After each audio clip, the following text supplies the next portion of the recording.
जय Hind and hello guys, स्वागत है आपका आपके अपने YouTube चैनल ज्ञानदेह होस्ट में। और इस वीडियो में मैं आपको बताने वाला हूं एसएससी सीजीएल ऑनलाइन फॉर्म 2024 के लास्ट डेट अपडेट के बारे में, और साथ ही साथ ये फॉर्म आपको कैसे भरना है और जो अभी लास्ट डेट के वक्त में आपके सामने प्रॉब्लम्स आ रही है उनका सोल्यूशन क्या है उसके बारे में सब आपको इन्फॉर्मेशन इस वीडियो के अंदर दी जाएगी। तो गाइज मैं आपको बता दूँ कि इस फॉर्म को भरने की लास्ट डेट आपकी 24 जुलाई 2024 है। एंड अभी तक कोई ऐसा अपडेट नहीं आया है जिसमें कि ये बोला गया हो कि आपकी लास्ट डेट बढ़ा दी है। अक्सर ऐसा होता है कि जब लास्ट डेट के 1 से 2 दिन रह जाते हैं तब जाकर के लास्ट डेट बढ़ती है, पर आज 23 जुलाई में इस वीडियो को मैं रिकॉर्ड कर रहा हूं, पर अभी तक ऐसा कोई अपडेट नहीं है कि आपकी लास्ट डेट आगे बढ़ेगी। इसलिए गाइज मैं आपसे यही कहूंगा कि आपको फॉर्म को भर लेना है, चाहे लास्ट डेट आगे बढ़े या ना बढ़े। और अगर आपके सामने कोई भी एरर आ रहा है इस फॉर्म को भरने में, तो उसका एकमात्र सोल्यूशन ये है कि आप रात में 2 से 3 बजे के बीच में फॉर्म भरने की ट्राई करें, क्योंकि उस वक्त वेबसाइट के ऊपर ट्रैफिक काफ़ी कम होगा और ऐसे में आपके सामने जो भी टेक्निकल इशू आते हैं लास्ट डेट के नज़दीक आने पर वो नहीं आएगा। अब बात करते हैं कि कैसे आपको इसमें फॉर्म को भरना है। मैं आपको यहाँ पर लास्ट डेट तो बता ही दिया हूँ, अब मैं इस वीडियो के अंदर पूरी जानकारी कवर करूँगा। मैंने समय समय पर इसके बारे में सभी अपडेट्स दिए भी है वीडियो के रूप में, जो कि आप यहाँ पर देख भी सकते हैं। अभी आप यहाँ पर ऑफिशियल वेबसाइट पर आएंगे और यहाँ पर आ जाने के बाद में आप लॉगिन और रजिस्टर इसके ऊपर क्लिक करेंगे। अगर आपका पहले से अकाउंट बना हुआ है इस नई वाली एसएससी की वेबसाइट के ऊपर, तो आप आपका रजिस्टर नंबर, आपका पासवर्ड डाल करके ये कैप्चा कोड डालेंगे और लॉगिन कर लेंगे। पर गाइस अगर आप फ्रेशर है, आपने इस वेबसाइट का इस्तेमाल करके अभी तक कोई फॉर्म नहीं भरा, तो आप यहां पर रजिस्टर नाउ इसके ऊपर क्लिक करेंगे। इसके ऊपर क्लिक करने के बाद में आपके सामने यहां पर राशन का इस तरह का प्रोसेस आएगा कि आप इन फेज के अंदर अपने राशन को कंप्लीट करेंगे। तो आप यहां पर कंटिन्यू के ऊपर क्लिक कीजिए। इसके बाद में सबसे पहला सवाल है कि क्या आपके पास आधार कार्ड है, अगर हाँ तो यस करिए और फिर यहां पर आधार कार्ड का नंबर डाल करके उसको दोबारा डाल करके वेरीफाई कर दीजिए। अगर नहीं है तो नो करके आप यहां पर 2 पॉइंट में कोई एक अन्य आईडी सेलेक्ट कर ले और उसका नंबर यहां पर डाल दे। फिर आपको 3 पॉइंट में आपका नाम एंटर करना है। ये नाम आपको 10th के सर्टिफिकेट के अकॉर्डिंग एंटर करना होगा और उसको दोबारा डाल करके आपको यहां पर वेरीफाई कर देना है। फिर 4 पॉइंट में आपसे पूछा कि क्या आपने आपका कभी नाम बदला है, अगर हाँ तो यस, नहीं तो आप नो करेंगे। इसके बाद 5 पॉइंट में आपको आपका जेंडर सेलेक्ट करना है एंड देन उसको दोबारा सेलेक्ट करके वेरीफाई कर लेना है। फिर आती है डेट ऑफ बर्थ, तो जो भी आपकी डेट ऑफ बर्थ है वो आप यहां पर देंगे। इसमें आपको पहले डे नहीं बल्कि पहले आपको बर्थ का मंथ डालना है, फिर डे और उसके बाद में जो भी आपका ईयर है वो आप यहां पर भरेंगे। एंड देन सेम वे में आपको यहां पर आपका डेट ऑफ बर्थ दोबारा डाल करके वेरीफाई करना है, पहले मंथ फिर डे और उसके बाद में ईयर। एंड देन फिर यहां पर आपको 7 पॉइंट में आपका फादर नेम एंटर करना है, फादर नेम को दोबारा डाल करके वेरीफाई करना है। 8 पॉइंट में आपको मदर नेम डालना है और उसको दोबारा डाल करके वेरीफाई कर देना है। 9 पॉइंट है मैट्रिकुलेशन बोर्ड, यानी कि आपने 10वीं किस बोर्ड के द्वारा की है। अगर आपका बोर्ड यहां पर है तो अच्छी बात है, नहीं तो आप यहां पर एक अदर का ऑप्शन देखने को मिलेगा, इसको सेलेक्ट कर लीजिएगा। इसके बाद में यहाँ पर जो भी आपने बोर्ड सेलेक्ट किया उसको दोबारा सेलेक्ट करके आप वेरीफाई करेंगे। एंड देन यहाँ पर 10th का रोल नंबर जो भी आपका था वो आप यहाँ पर एंटर करेंगे और उसको दोबारा डाल करके वेरीफाई कर देंगे। फिर आपको ईयर ऑफ पासिंग में बताना कि किस साल के अंदर आपने आपकी 10वीं पास कर ली थी और उसको दोबारा सेलेक्ट करके आपको यहाँ पर वेरीफाई कर देना है। एंड देन 12 पॉइंट है हाईएस्ट एजुकेशनल क्वालिफिकेशन, तो जो भी आपकी हाईएस्ट क्वालिफिकेशन है वो आप सिलेक्ट करेंगे। वही क्वालिफिकेशन सेलेक्ट करें जो कि आपने कंप्लीट कर ली हो, जो आप कर रहे हो वो आप यहाँ पर सेलेक्ट ना करें एंड उसको दोबारा सेलेक्ट करके वेरीफाई करें। फिर 13 पॉइंट है मोबाइल नंबर, तो आप यहाँ पर आपका मोबाइल नंबर डाल लीजिए जो कि आप रजिस्टर करना चाहते हैं। जैसे आप यहाँ पर नंबर डालेंगे और उसके बाद में आपको यहाँ पर सेंड ओटीपी करना है, आपके नंबर के ऊपर ओटीपी जाएगा जो कि आपको यहाँ पर डाल करके वेरीफाई करना है। सेम तरीके से आपको आपकी ईमेल आईडी एंटर करनी है यहाँ पर, फिर आपको सेंड ओटीपी करके आपके ईमेल के ऊपर ओटीपी सेंड करना है और वो ओटीपी यहाँ पर डाल करके आपको वैलिडेट कर देना है। जैसे ही आपका यहाँ पर ओटीपी वैलिडेशन हो जाए तो फिर आप सेव एंड नेक्स्ट के ऊपर क्लिक करेंगे। एंड देन गाइज आप यहाँ पर देखेंगे success personal detail submitted successfully. अब आपको यहाँ से ओके करना है और ओके करने के बाद में आपको आपका रजिस्टर नंबर मिल चुका है।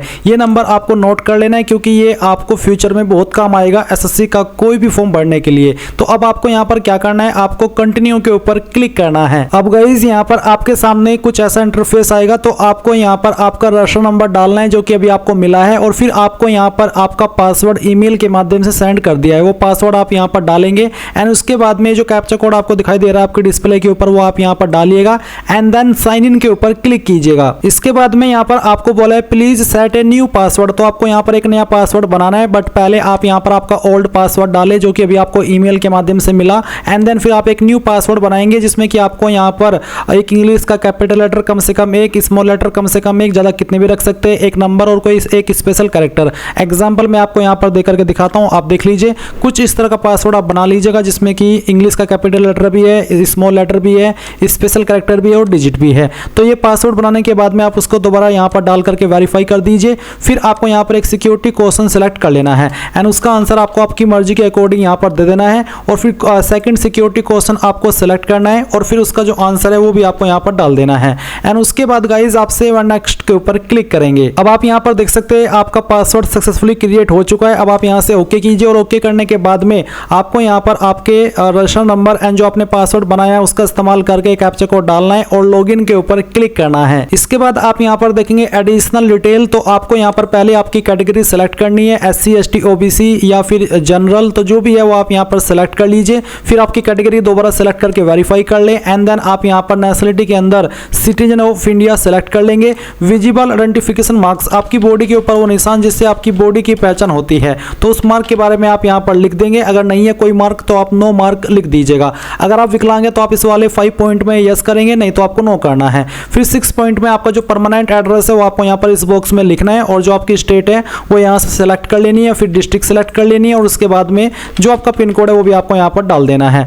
एंड देन अगर आपका प्रेजेंट और परमानेंट एड्रेस एक है, अलग अलग नहीं है, तो आप यहाँ पर यस कर देंगे और इसके बाद में आपको सेव एंड नेक्स्ट के ऊपर क्लिक करना है। अब ये जानकारी भी आपकी सेव हो जाएगी। अब आपको यहाँ पर ओके करना है और ओके करने के बाद में आपके सामने डिक्लेरेशन है तो आप यहाँ पर टिक कीजिए और इसके बाद में अगर आपने जो भी जानकारी भरी उनको चेक करना चाहते हैं तो आप यहाँ पर प्रीव्यू OTR इसके ऊपर क्लिक करके सभी जानकारी को चेक कर ले और जब आपको लगे कि सभी जानकारी सही है तो वो भी आप यहाँ से डिक्लेयर के ऊपर क्लिक करके इस OTR को सबमिट कर देंगे। नहीं तो आप यहाँ से प्रिंट लेना चाहे तो आप वो भी ले सकते हैं एंड देन फिर आप डिक्लेयर के ऊपर क्लिक कर दीजिए। इसके ऊपर क्लिक करने के बाद देखेंगे डिक्लेरेशन सबमिटेड सक्सेसफुली। अब आप यहाँ से ओके कर दीजिए। गाइज यहाँ पर जैसे ही आप इसमें रजिस्टर हो जाएंगे या फिर आप पहले से रजिस्टर है और आप लॉगिन हो जाएंगे तो आपको यहाँ पर लाइव एग्जामिनेशन में CGL देखने को मिलेगा, कंबाइंड ग्रेजुएट लेवल एग्जामिनेशन। तो आप यहाँ पर अप्लाई के ऊपर क्लिक करेंगे। अप्लाई के ऊपर क्लिक करने के बाद ये सब इंस्ट्रक्शंस आएंगे, फिर आप फिल फॉर्म पर क्लिक करेंगे। देन आप वो इन्फॉर्मेशन देखेंगे जो कि आपने रजिस्ट्रेशन करते समय भरी।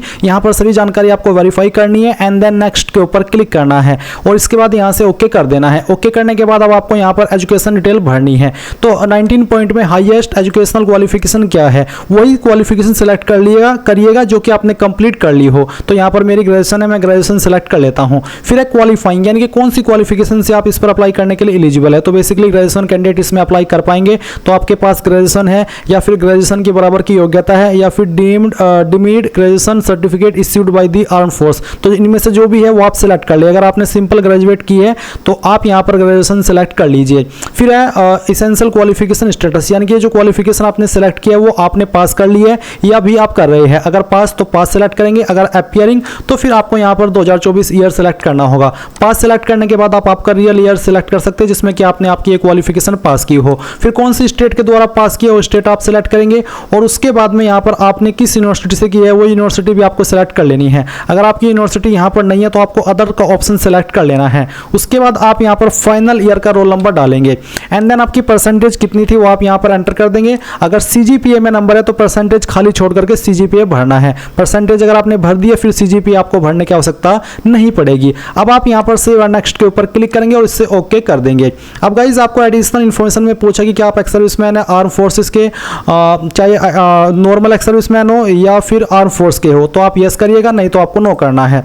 उसके बाद क्या आपको आयु सीमा में छूट चाहिए जो कि SC ST कैंडिडेट को और OBC को मिलती है। अगर आप ओवर एज हो चुके हैं और SC ST OBC है तभी आप यस करिएगा। अगर आप ओवर एज नहीं हुए हैं तो फिर आप इसमें नो कर दीजिएगा। उसके बाद में जो आपकी इन्फॉर्मेशन है कि आप वो SSC को अवेलेबल कराना चाहते हैं तो आप 23 पॉइंट में चाहे यस करें चाहे नो करें, आपके फॉर्म के ऊपर कोई प्रभाव नहीं पड़ेगा, ये आपकी चॉइस के ऊपर है। अब आपको सेव एंड नेक्स्ट करना है, इसके बाद आप ओके करेंगे। अब आती है एडिशनल इन्फॉर्मेशन 2 जहां पर आपको आपके एग्जाम सेंटर की प्रेफरेंस देनी है, यानी कि पहली चॉइस आपकी सेंटर को देना चाहते हैं कि मेरा सेंटर यहां पर लगे, तो वो आप यहां पर सेलेक्ट कर लीजिए। उसके बाद गाइज यहाँ पर आपको आपकी सेकंड चॉइस सेलेक्ट करनी है, फिर आपको आपकी थर्ड चॉइस भी सिलेक्ट कर लेनी है। अगला सवाल आता है कि क्या आप विकलांग है, अगर आप है तो आप यहाँ पर यस नो में इसका आंसर करेंगे। अगर आपके सामने ये एक्टिव नहीं है इसका मतलब है कि आप इनके लिए एप्लीकेबल नहीं है, आपको इनका आंसर करने की आवश्यकता नहीं है। 25.3 है कि क्या आपको कोई फिजिकल लिमिटेशन है, ये भी विकलांगता से जुड़ा वही क्वेश्चन है जहाँ पर आपको स्क्राइब चाहिए होता है आपकी जगह पर एग्जाम लिखने के लिए। अगर आप ऐसे कैंडिडेट है तो यस करिए, नहीं तो आपको नो करना है। उसके बाद यहाँ पर एक सवाल और आता है कि क्या आप अप्लाई कर रहे हैं जो आपकी जूनियर स्टैटिस्टिकल ऑफिसर की पोस्ट है उसमें भी। अगर हाँ तो आप यस करिए, अगर नहीं तो आप नो करेंगे। अगर आप यस करते तो फिर आपको पूछा कि जो इस पर अप्लाई करने के लिए क्वालिफिकेशन है चाहिए क्या वो आपके पास है, तो आपको उसका आंसर यस नो में करना है। फिर इसी तरह से एक और सवाल है कि क्या आप स्टैटिस्टिकल इन्वेस्टिगेटर ग्रेड सेकंड पर अप्लाई करना चाहते हैं आरजीआई में। अगर हाँ तो यस, और अगर आप यस करते तो फिर आपको बताना होगा कि क्या आपके पास इसकी जो क्वालिफिकेशन मांगी है वो आपके पास है या फिर नहीं है। नोटिफिकेशन से चेक कर लीजिएगा कि इन पोस्ट पर क्या क्वालिफिकेशन मांगी है, उसके अकॉर्डिंग आप यस नो में करके यहाँ पर आंसर दीजिएगा और फिर सेव एंड नेक्स्ट कर दीजिएगा। उसके बाद आप ओके करेंगे। ओके करने के बाद फोटो एंड सिग्नेचर का सेक्शन आएगा। ये वो सेक्शन है जहां पर आपको बिल्कुल भी मिस्टेक नहीं करनी है, क्योंकि गाइज यहाँ पर अभी CHSL के जो फॉर्म आए थे उसमें बहुत सारे कैंडिडेट ने गलत फोटो अपलोड किया, लाइव फोटो और नॉर्मल फोटो। उसके बाद फिर जब देखा कितनी सारी मात्रा में गलत फोटो आए हैं तो दोबारा से लिंक ओपन किया गया फोटो और साइन अपलोड करने का। तो ये गलती आप मत कीजिएगा, नहीं तो आपका फॉर्म रिजेक्ट हो जाएगा। अब आपको यहाँ पर आपका जो लाइव फोटो है वो कैप्चर करना है। अभी मैं देख रहा हूं कि पहले आपका एक नॉर्मल फोटो भी लिया जाता था और आपसे लाइव फोटो भी कैप्चर कराया जाता था, पर अभी यहां पर नॉर्मल फोटो हटा दिया है। अब आप आपका सिंपल लाइव फोटो ही अपलोड करेंगे। कोई आपको कैप्चर करने की कोई अलग से आपके मोबाइल से फोटो अपलोड करने की आवश्यकता नहीं है। तो आप कैप्चर लाइव फोटो पर क्लिक कीजिए और कैमरे के सामने एडजस्ट होकर के यहाँ पर कैप्चर के ऊपर क्लिक कर दीजिए। तो यहाँ पर मैंने अपना फोटो कैप्चर कर लिया। आप देख सकते हैं फोटो अपलोड। तो यहाँ पर मैंने अपना फोटो कैप्चर कर लिया। यहाँ पर आया फोटो अप्रूव्ड एंड प्रोसेस्ड, तो आप यहाँ पर इसको सेव के ऊपर क्लिक कर दीजिए। उसके बाद आप नीचे आपका फोटो देख भी सकते हैं। यहाँ पर अब आपको एक QR कोड भी देखने को मिल रहा है। अगर आप नहीं अपलोड कर पा रहे वेबसाइट से तो आप ये QR कोड को स्कैन करके मोबाइल ऐप से भी अपना फोटो अपलोड कर सकते हैं।